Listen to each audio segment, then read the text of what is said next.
እንዲህ ራቁታቸውን እጅና እግራቸውን በሰንሰለት ታስረው የምታዩአቸው ሰዎች ተራ እስረኞች አይደሉም። ላለፉት 20 ዓመታት ኤልሳልቫዶርን አንቀጥቅጠው የገዙ፣ መንግስትን ያስጨነቁ፣ ዜጎቿን ያሸበሩ፣ የተመሰከረላቸው ነፍሰ ገዳይ፣ አስገድዶ ደፋሪ፣ የአደንዛዥ ዕፅ አዘዋዋሪና ሕፃናትን ለመስዋዕትነት የሚያቀርቡ የጥልቁ መንፈስ አምላኪ አደገኛ የማፊያ ቡድን አባላት ናቸው። ከኤልሳልቫዶር አልፈው በአሜሪካ፣ በአውሮፓና በላቲን አሜሪካ በርካታ አባላትን ያፈሩ፣ ቅርንጫፎችን የመሰረቱ፣ ከፍተኛ ኔትወርክና ገንዘብ የሚያንቀሳቅሱ የምድራችን አደገኛ የማፊያ ቡድኖች የሆኑት የባሪዮ 18 እና የኤምኤስ 13 አባላት ናቸው። ማን የየትኛው የማፊያ ቡድን አባል እንደሆነ መገመት አይጠበቅቦትም። የየቡድናቸውን አርማ በግልጽ ፊታቸው ላይ ተነቅሰውታል። ንቅሳቱ የማፊያ ቡድናቸውን ብቻ ሳይሆን የአባላቱን የስልጣን ደረጃና የየትኛው የማፊያ ጎሳ አባል እንደሆኑ ይናገራል። አባላቱ አርማውን በግልጽ ተነቀሱት ማለት በሚኖሩበት አካባቢ እግራቸው በረገጠበት ቦታ ሁሉ እንኳን በሰላማዊ ዜጋ በታጠቁ የጸጥታ አካላት ዘንድ ሳይቀር ልዩ መፈራትን የሚያሰጣቸው ነውና ፊታቸውን፣ ጀርባቸውንና መላ ሰውነታቸውን የሚነቀሱት በታላቅ ኩራት ነበር። ቀን ሲገለበጥ ግን እያንዳንዱ እዚህ የምትመለከቷቸው የማፊያ ቡድን አባላት እየታፈሱ እዚህ የታጎሩት ማንም ሳይሆን ይኮሩበት የነበረው የገዛ ፊታቸው እየመሰከረባቸው ነው። አሁን የምንገኘው ኤልሳልቫዶር ላቲን አሜሪካ ውስጥ ነው። ይህ የምድራችን እጅግ አደገኛ የሆኑ ማፊያዎች የታሰሩበት ውስብስብና ከፍተኛ ጥበቃ የሚደረግለት በመላው ላቲን አሜሪካ ትልቁ የሆነ እስር ቤት ነው። ሲኮት ይባላል። ከስፓኒሽ ቋንቋ የተወሰደ ምህጻረ ቃል ሲሆን በእኛ ቋንቋ የአሸባሪዎች እስር ቤት ልንለው እንችላለን። ከኤልሳልቫዶር ዋና ከተማ ሳን ሳልቫዶር በ40 ኪሎ ሜትር ርቀት ላይ የሚገኝ 40 ሺህ እስረኞችን መያዝ የሚችል ከርቸሌ ነው። 165 ሄክታር ከሚሰፋው አጠቃላይ ግቢው ውስጥ የእስር ቤቱ ሕንፃዎች 23 ሄክታር ላይ አርፈዋል። ይህ የሆሊውድ የፊልም ደራሲዎች ሐሳብ የሚሰርቁበት፣ በማንኛውም ሰከንድ ማንም ያልጠበቀው ዱብዳ የሚፈጠርበት አደገኛ እስር ቤት ነው። መሬት ሲቆፈር፣ ግድግዳ ሲበሳ፣ ጣሪያም ሲነደል ሳያዩ እስረኛ ሊጠፋባችሁ ወይም ድንገት እስር ቤቱ በማፊያ ቡድን አባላት ሊወረር፣ አካባቢው በሩምታ ተኩስ ሊናጥ፣ ጠባቂ ፖሊሶች ተገድለው እስረኞች በአደባባይ ማታ ነው ድሌን እየጨፈሩ በዋናው በር በኩል ሊወጡም ይችላሉ። ሰዎቹ ከእስር ቤት ውጪ ከፍተኛ ኔትወርክ ያላቸው፣ እስር ቤት ሆነው የፈለጉትን ሰው ማስገደል የሚችሉ አደገኞች ናቸውና ጠባቂ ፖሊሶች ሳይቀሩ ለራሳቸውና ለቤተሰቦቻቸው ይወስ ስለሚፈሩ የማፊያ ቡድኑ አባላት እንዳያዩአቸው ከራስ ፀጉራቸው እስከ እግር ጥፍራቸው ይሸፈናሉ። እዚህ መች ምን ሊፈጠር እንደሚችል በትክክል ማወቅ የሚችሉት የምትመለከቷቸው የማፊያ ቡድን መሪዎችና በውጭ የሚገኙ አባላቶቻቸው ብቻ ናቸው። መንግስት ማድረግ የሚችለውን በሙሉ አድርጓል። እስከ አፍንጫቸው የታጠቁ በልዩ ሁኔታ የሰለጠኑ የእስር ቤት ጠባቂ ፖሊሶች ለሰከንድ አይናቸውን ከእስረኞች ላይ ሳይነቅሉ አፍጠው ይጠብቋቸዋል። ካሜራቸውን ራቅም ቀረብም እያደረጉ የእስር ቤቱን እያንዳንዷን ኮርነር የሚፈትሹ፣ የእስረኞቹን ጥቃቅን እንቅስቃሴ ልቅም አድርገው የሚከታተሉ፣ የተቀረጹ ምስሎችን የሚተነትኑ የኮምፒውተር ባለሙያዎችም በክፍላቸው 24 ሰዓት በስራ ላይ ናቸው። ከእስር ቤቱ ጠባቂዎች በተጨማሪ የሀገሪቱ የጦር ሰራዊትና የፖሊስ ኃይል በእስር ቤቱ ዙሪያ 7 ዙር ቀለበቶችን ሰርተው 24 ሰዓት በተጠንቀቅ ይጠብቃሉ። ራቅ ብሎ በ11 እና በ19 ኪሎ ሜትር ርቀት ላይ ለድንገተኛ ምላሽ የተዘጋጁ የሀገሪቱ የጦር ሰራዊት አባላት በሁለት ትላልቅ ካምፖች ውስጥ በንቃት አካባቢያቸውን ይከታተላሉ። ዋናው ፍተሻ የሚጀምረው ግን ከእስር ቤቱ ከ3 ኪሎ ሜትር ርቀት ላይ ነው። ሲጀመር ከመንግስት ልዩ ፍቃድ የተሰጠው ሰው ካልሆነ ማንም ወደዚህ ቦታ ዝር ማለት አይችልም። በመንግስት ልዩ ፍቃድ ተሰጥቶት የይለፍ ወረቀት ይዘው የመጡ ዓለም አቀፍ የሚዲያ ሰው ቢሆን እንኳን ገና ከ3 ኪሎ ሜትር ርቀት ላይ ቀበቶ ፈተው ልብስ አውልቀው ፍተሻ ይደረግሎታል። እስር ቤቱ እስኪደርሱ 7 ተመሳሳይ ፍተሻዎችን ያልፋሉ። እስር ቤቱ ለመድረስ 2 ኪሎ ሜትር ሲቀሩት ደግሞ ስልኮት መስራት ያቆማል። በእስር ቤቱ የሚገኙ ማፊያዎች በአንዳች ተአምር ስልክ እጃቸው ላይ ቢገባ እንኳን መደወል እንዳይችሉ አካባቢው ኔትወርክ እንዳይሰራ የሚያደርግ ቴክኖሎጂ ተገጥሞለታል። ባጭሩ በምድር ተሽከርካሪ፣ በሰማይ በራሪ ነፍስ ያለው አካልም ሆነ ሰው ሰራሽ ግዑዝ ነገር ከእስር ቤቱ 3 ኪሎ ሜትር ርቀት በኋላ ማለፍ አይችልም። የእስር ቤቱ ቅጥር ግቢ ሲደርሱ ደግሞ ማንኛውንም የግል ንብረቶን አስረክበው በኤሌክትሮኒክ የፍተሻ ስርዓት ውስጥ ያልፋሉ። ይህ ግን በቂ አይደለም። ቀጥሎ ጫማና ካልሶትን አውልቀው እያራገፉ ይፈትሻሉ። ይህ እንግዲህ በራሱ በመንግስት ፈቃድ ለተሰጣቸው ዓለም አቀፍ የሚዲያ አካላት የሚደረግ ፍተሻ ነው።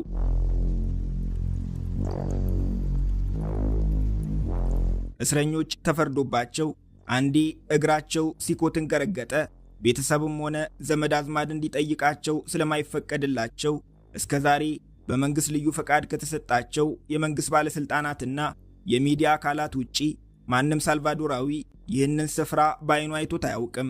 እስር ቤቱን የሚቀላቀል አዲስ እስረኛ ከውጭ የተላከ የጽሑፍ መልእክት ውጦ እንዳይገባ የውስጥ አካሉ ሳይቀር እንዲህ በኤክስሬ ተበጥሮ ይታያል። እስር ቤቱ በመንግስት ቁጥጥር ስር ብቻ መሆኑን ለማረጋገጥ ሲባል ከሌላው የሀገሪቱ ክፍል የሚጋራው ምንም ነገር የለም። የራሱ የኤሌክትሪክ ኃይልና የከርሰ ምድር ውሃ አለው። እስረኞች የሚበሉት ምግብ የሚዘጋጀው ከእስር ቤቱ በማይወጡ ከሌላ መደበኛ እስር ቤት በመጡ በማህበራዊ ግልጋሎት ላይ ባሉ ታማኝ እስረኞች ነው።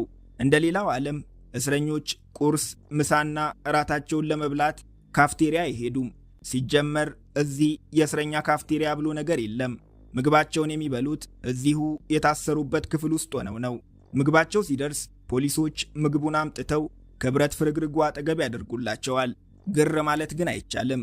ሁለት እስረኞች መጥተው አንድ በአንድ ምግቡን ያስገቡታል። ከሁሉም አቅጣጫ በፖሊስና በካሜራ እይታ ውስጥ ናቸውና አንድ ሰው ሁለት ሳህን ማንሳት አይችልም። ያለምንም የሥነ ሥርዓት መጓደል ምግባቸውን በአግባቡ ተከፋፍለው ይበሉታል። እስረኞች ከክፍላቸው የሚወጡት በቀን ለ30 ደቂቃ ብቻ ሲሆን እሱም ከክፍላቸው ፊት ለፊት በሚገኘው ኮሪደር ላይ የስፖርት እንቅስቃሴ ለማድረግና አዲስ የተዋወቁትን ሃይማኖት መዝሙር እንዲዘምሩ ብቻ ነው። በዚህ ሁሉ ፖሊስና ዘመናዊ ቴክኖሎጂ እየተጠበቁም እጅና እግራቸው በሰንሰለት ካልታሰረ በቀር አንድ እርምጃ እንኳን እንዲንቀሳቀሱ አይፈቀድላቸውም። የምትመለከቷቸው ቀድሞ በነፍስ ይፈላለጉ የነበሩ በፍጹም አንዳቸው የአንዳቸውን ግዛት በእግራቸው መርገጥ የማይችሉ በጠላትነት የሚተያዩ የማፊያ ቡድን አባላት ናቸው። ዛሬ ላይ ግን ተደበላልቀው 80 ሆነው አንድ ክፍል ውስጥ ለመኖር ተገደዋል። የሚተኙት ከላሜራ በተሰራ ተደራራቢ የብረት አልጋ ላይ ነው። ፍራሽም ሆነ የሚለብሱት ብርድ ልብስ የላቸውም። የሚበሉትም የሚጠጡትም የሚጸዳዱትም የሚታጠቡትም እዚሁ አንድ ክፍል ውስጥ ነው። እዚህ የተፈጥሮ ብርሃን የለም። መብራት ለሰከንድ አይጠፋም። ቀንና ጨለማን አያውቁም። ውጪ ወጥተው ፀሐይ ማየት አይችሉም።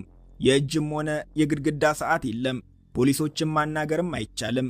አንዴ ከገቡ የዘመድ አዝማድ ዓይን ማየት፣ በስልክ ድምፃቸውን መስማትም አይቻልም። እናም በእስር ቤቱ ስንት ቀናት፣ ስንት ወር ወይም ስንት ዓመታት እንደቆዩ ማወቅ አይችሉም። በእስር ቤቱ ችግር እፈጥራለሁ፣ ከሌላ እስረኛ ጋር እደባደባለሁ የሚል እስረኛ ካለም ከዚህ የከፋ ክፍል ይጠብቀዋል። ፍጹም የተፈጥሮም የኤሌክትሪክን ብርሃን የሌለበት ጠባብ ክፍል ውስጥ ጠባብ በሆነች የሲሚንቶ አልጋ ላይ ብቻውን ለመታሰር ይገደዳል። ይህ ለቀናት ወይም ለወራት የሚሆን አይደለም። እዚህ የሚገኙት አብዛኞቹ እስረኞች ዝቅተኛው 20፣ ከፍተኛው የ1000 ዓመት እስር የተፈረደባቸው ናቸው። ይህን ሲሰሙ ሰብአዊነት፣ ርኅራሄና ሐዘኔታ ሊሰማዎት ይችላል። የፈጸሙት ወንጀል ሲነገሩት ግን ሐዘኑ ጠፍቶ ቶሎ ካጠገባቸው መራቅ ያስመኙታል። አብዛኞቹ እስረኞች ከገደሏቸው ሰዎች ብዛት የተነሳ ስንት ሰው እንደገደሉ እንኳን በቁጥር የማያውቁ ናቸው። አስገድዶ የደፈሯቸው ሴቶች፣ አካል ጉዳተኛ ያደረጓቸው ሰላማዊ ዜጎች፣ ጧሪ አልባ ያደረጓቸው አዛውንት፣ ወላጅ አልባ ያደረጓቸው ሕፃናት ቁጥር ስፍር የላቸውም።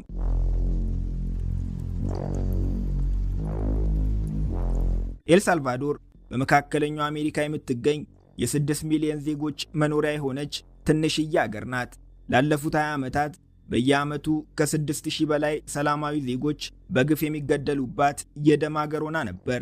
መንግሥት የይስሙላ ሥልጣን የያዝ እንጂ ሀገሪቱ የምትመራው ባሪዮ 18 እና MS-13 በተባሉ አደገኛ የማፊያ ቡድኖች ስር ነበር።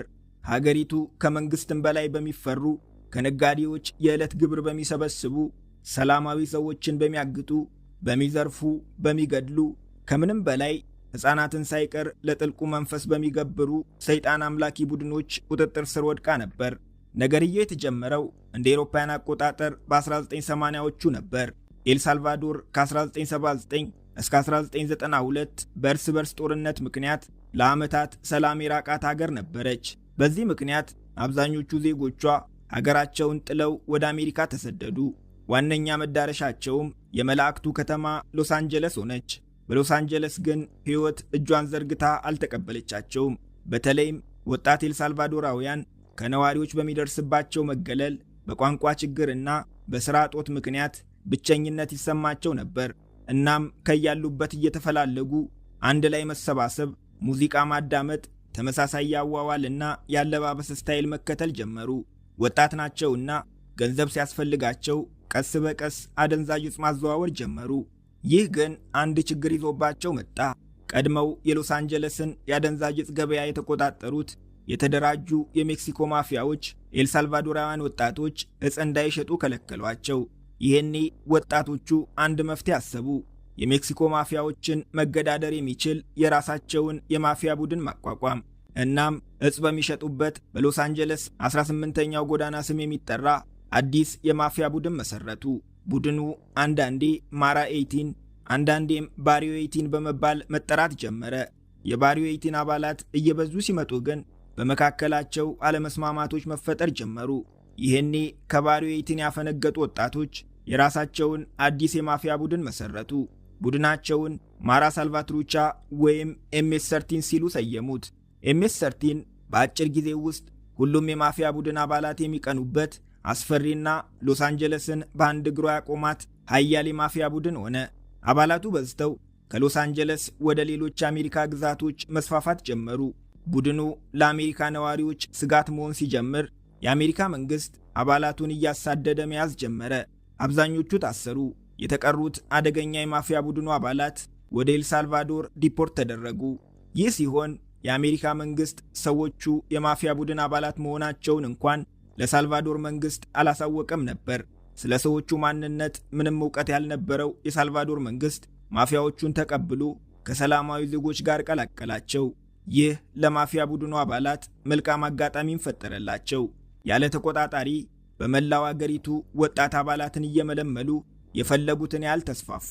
በኤልሳልቫዶር የራሳቸውን ግዛት መሰረቱ። ከሳልቫዶርም አልፈው በአሜሪካ፣ በአውሮፓና በጎረቤት ሀገራት ሳይቀር ቅርንጫፎችን ከፈቱ። ይህም ዓለም አቀፍ የማፊያ ቡድን እንዲሆኑ አስቻላቸው። ኤልሳልቫዶርን በአንድ እግሯ አቆሟት። መንግስትን የሚገዳደር ኃይል ፈጠሩ። መንግስት የማፊያ ቡድኑን አባላት ለማሰር ሲሞክር ማፊያዎቹ የበለጠ አደገኛ እየሆኑ ሄዱ።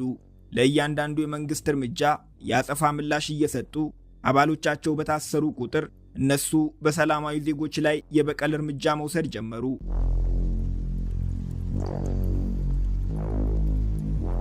ኤልሳልቫዶር ከመንግስት ቁጥጥር ስር እየወጣች በነበረችበት በዚህ ወቅት ከዋና ከተማዋ ሳን ሳልቫዶር በ12 ኪሎ ሜትር ርቀት ላይ ኑኤቮ ኩስካትላን በምትባል 7000 ነዋሪዎች ብቻ በሚገኙባት ጥንጥዬ የገጠር ከተማ ውስጥ ከፍልስጤም ስደተኛ ቤተሰቦች የተገኘ አንድ የ31 ዓመት ወጣት ከንቲባ ልሁን ምረጡኝ እያለ ቅስቀሳ ያደርግ ነበር። ከተማዋ ጥንጥዬ ተወዳዳሪው ምንም አይነት የፖለቲካ ልምድ የሌለው ወጣት ነበሩና ማንም ጆሮውንም ቀልቡንም አልሰጣቸውም ነበር።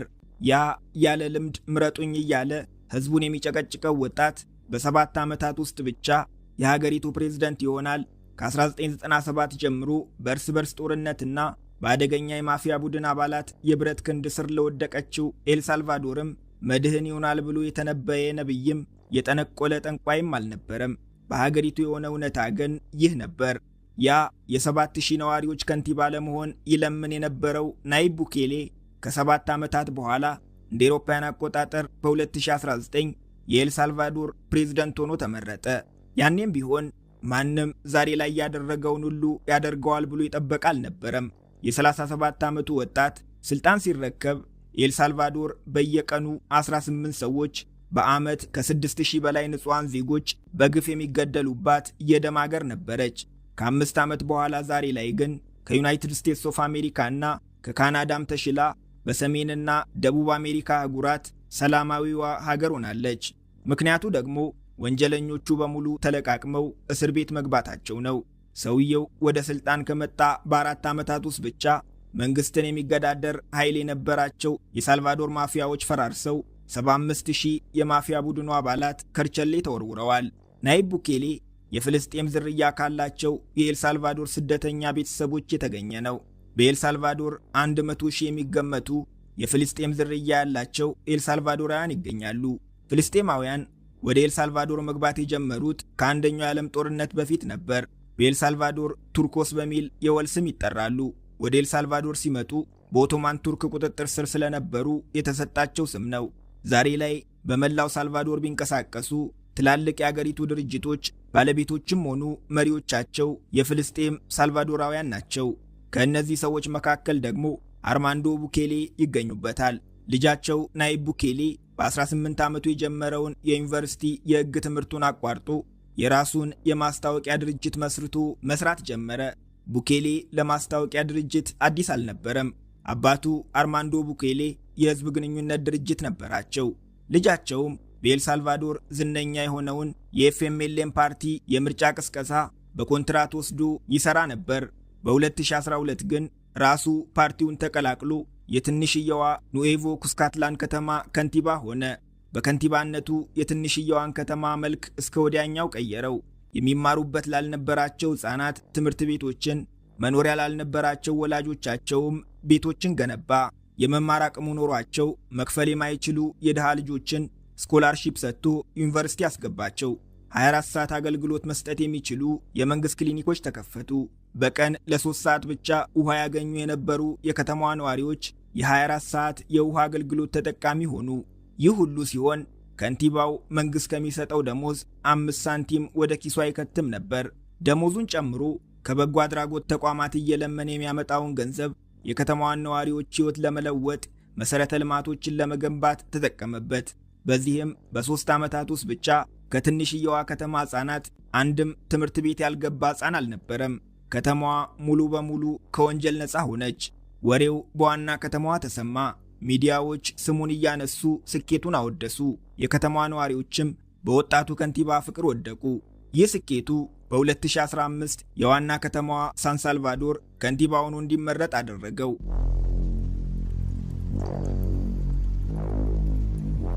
የቡኬሌ ዋና ዓላማ ግን ከንቲባነት አልነበረም። ኤፍኤምኤልኤን ወክሎ በ2019 በሚካሄደው ሀገራዊ ምርጫ ለፕሬዝደንትነት እንደሚወዳደር አስታወቀ። ሆኖም ለፕሬዝደንትነት ለመወዳደር በዝግጅት ላይ ያለ ከፓርቲው አስደንጋጭ መርዶ ደረሰው። ወጣቱ ከንቲባ ለፕሬዝደንትነት መወዳደሩ ቀርቶ ከፓርቲ አባልነት ተባረረ። ድሮም አይወዱትም ነበር። ነባሩን የፖለቲካ ስርዓት የማይከተል ለግል ዝናው የሚሰራ ሲሉ ገምግመው አባረሩት። በኤልሳልቫዶር ደግሞ ከ1989 ጀምሮ ሀገሪቱን የሚመሩ ፖለቲከኞች ወይ ከአሪና ወይ ከኤፍኤምኤልኤን የሚመረጡ ናቸው። የኤፍኤምኤልኤን አባልነቱ ቀረ ማለት ፕሬዝደንትነቱን ውሃ በላው ማለት ነው። ምርጫው እየተቃረበ ነው። ፈጥኖ የራሱን አዲስ ፓርቲ አቋቁሞ ወደ ምርጫ ቦርድ ሄደ። ምርጫ ቦርድ ግን ፓርቲክን አልመዘገበውም ሲል ባዶ እጁን መለሰው። እናም የቀረው አንድ አማራጭ ብቻ ነበር። በኤልሳልቫዶር ብዙም ተቀባይነት ያልነበረውን ግራንድ አሊያንስ ፎር ናሽናል ዩኒቲ በምህጻረ ቃል ጄኤንኤ እየተባለ የሚጠራውን ፓርቲ ተቀላቅሎ በምርጫ መወዳደር አደረገውም። በምርጫ ፉክክሩ ወቅት ጄኤንኤ ለ30 ዓመታት በምርጫ ቀንቶት የማያውቅ መሆኑ ሳያንስ ያቀረበው ተወዳዳሪም ነባሩ የፖለቲካ ስርዓት ያልገባው ያልበሰለ ወጣት ተደርጎ ተቆጠረ። ነባር ፖለቲከኞች በቴሌቪዥን በሬዲዮና በስብሰባ አዳራሾች የምርጫ ቅስቀሳቸውን ሲያጧጡፉ፣ ወጣቱ ተወዳዳሪ ግን እዛ አልተገኘም። የእሱ የቅስቀሳ መድረኮች በነባሩ የፖለቲካ ስርዓት ያልተለመዱ ፌስቡክ እና ትዊተር ነበሩ። ዓለም በለመደው የፖለቲካ መስመር የማይጓዝ ለፕሬዝደንትነት እንደሚወዳደር ሰው ፕሮቶኮል ጠብቆ ሱፍ አድርጎ በጠባቂዎች ታጅቦ በቴሌቪዥንና በሬዲዮ ክርክሮች ላይ የማይገኝ የሆነ ያልተለመደ አይነት ተወዳዳሪ ነበር። ቡኬሌ ምን ያህል ህዝብ ውስጥ እንደገባ ተፎካካሪዎቹ የገባቸው ግን እጅግ ዘግይቶ ነበር። ምርጫው ተጠናቆ ውጤቱ ይፋ ተደረገ። የምርጫ ቦርድ የውጤት ሰሌዳ እንዲህ የሚል መረጃ ይዞ ወጣ። የአሪናው ነባር ፖለቲከኛ ሁጎ ማርቲኔዝ 14.1 ከመቶ፣ የኤፍኤምኤልኤን እጩ ካርሎስ ካሌጃ 31.7 ከመቶ፣ የ37 ዓመቱ ናይብ ቡኬሌ ደግሞ 53.1 ከመቶ አመጡ። እናም ተፎካካሪዎቹ የናቁት ወጣት ፕሬዝደንት ሆኖ ቤተ መንግሥት ገባ።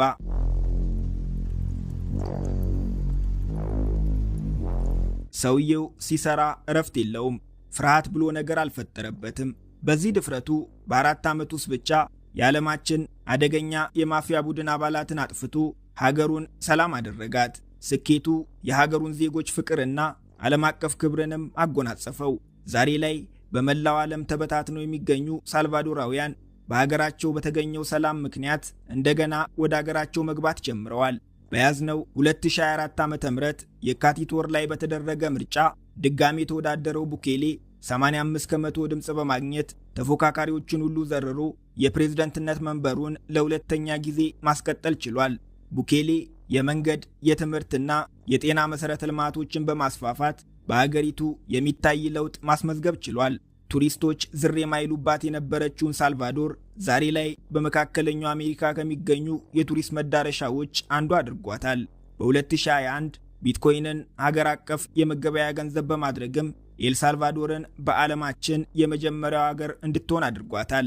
ይህ ሁሉ ሲሆን የዓለም የሰብአዊ መብት ተቆርቋሪ ነን የሚሉ ምዕራባውያን በእስረኞች ላይ የሰብአዊ መብት ጥሰት እየተፈጸመ ነው ሲሉ መጮኻቸው አልቀረም። ናይብ ቡኬሌ ግን እንዲህ ሲል በምዕራባውያን ላይ ይሳለቃል። አዎ ወንጀለኞችም ሰብአዊ ፍጡራን ናቸው፣ እናም ሰብአዊ መብት አላቸው። ነገር ግን ሴቶችን አስገድደው ከሚደፍሩ፣ ሕፃናትን ከሚያግቱ፣ ሰላማዊ ዜጎችን ከሚገድሉ ወንጀለኞችና ከሰላማዊው ዜጋ በቅድሚያ የማንን መብት እናስጠብቅ ነው ጥያቄው። እነዚህ ወንጀለኛ ቡድኖች ሀገራችንን ሲያሸብሩ መግለጫ ያወጣ ሀገር የለም። ዜጎቻችን ሲሞቱ ስለ ሰብአዊ መብት ጥሰት ያነሳ መንግስትም ሚዲያም አላየንም። ዛሬ ወሮበሎችን አስረን በሀገራችን ሰላም ስናሰፍን ግን የሰብአዊ መብት ተቆርቋሪ ሆነው መጡ። አታስቡ፣ እኛ ሀገራችንን ከዓለማችን እጅግ አደገኛ ሀገርነት የዓለማችን ሰላማዊዋ ሀገር አድርገናታል። አሁን ስለ ራሳችሁ አስቡ። ምክንያቱም ዛሬ ላይ ከኤልሳልቫዶር በላይ ሰላማዊ ዜጎች የሚገደሉባት ሀገር አሜሪካ ናትና።